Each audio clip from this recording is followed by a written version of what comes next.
Le César du meilleur acteur. Et puis on essaiera un jour de faire une grande cantine gratos. Yes, we can. Serge Gainsbourg, bonjour. Il n'y a eu qu'un vainqueur, c'est l'espoir. Europe 1. Et à 7h22 sur Europe 1, c'est l'heure du jour où.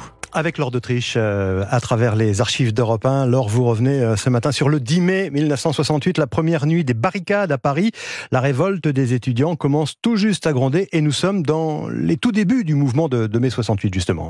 Oui, ce soir-là, les étudiants dressent la première barricade dans le quartier latin à Paris, rue Le Goff, avec des pavés et des planches de chantier. 50 barricades sont construites en quelques heures. Le journaliste d'Europe 1, Gilles Schneider, est sur place. Eh bien, écoutez, la position n'a pas changé depuis tout à l'heure. Les policiers en ce moment sont en train de franchir une barricade, c'est-à-dire une barricade qui était construite uniquement en pavé. Deux clans se font face, la police et ses grenades lacrymogènes d'un côté, les étudiants et leurs pavés de l'autre. Ce 10 mai 68, l'un des leaders du mouvement, Daniel Cohn-Bendit, appelle les étudiants à rejoindre les barricades. Tendez l'oreille. Rejoignez les barricades, on n'est plus des badauds, vous êtes tous maintenant des militants politiques.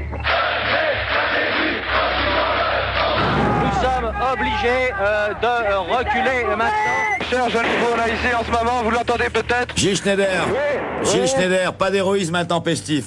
La répression est si violente que 2 jours plus tard, c'est tout le pays qui se met en grève générale. Parmi ceux qui rejoignent le mouvement étudiant, il y a cet ouvrier de 22 ans. On est la force et les étudiants sont le cerveau, lance-t-il au micro d'Europe 1.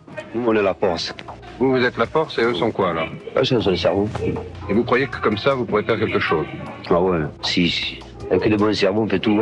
Et alors que depuis le début du mois de mai 68, la télévision sous la coupe du pouvoir parle très peu des manifestations, ce sont les radios et en première ligne Europe 1 qui couvrent les événements. 30 ans plus tard, en 98, le journaliste Gilles Schneider dira qu'il n'a pas eu l'impression tout de suite de vivre un événement historique. Les premières manifestations, on les prenait les unes après les autres, si vous voulez, mais on n'avait pas la sensation d'être dans ce qu'on a appelé plus tard les événements de mai. C'est à partir de cette date, vers le 25, qu'on a compris qu'on plongeait vers des événements et on se demandait comment on allait s'en sortir et où était le bout du tunnel. En mai 68, le ministre des PTT va aussi faire couper les radiotéléphones utilisés par les journalistes dans les voitures d'Europe 1. Les reporters vont décider d'aller chez les particuliers pour utiliser leur téléphone, tirer le fil le plus près possible des balcons pour que les reporters puissent commenter ce qui se passait dans les rues.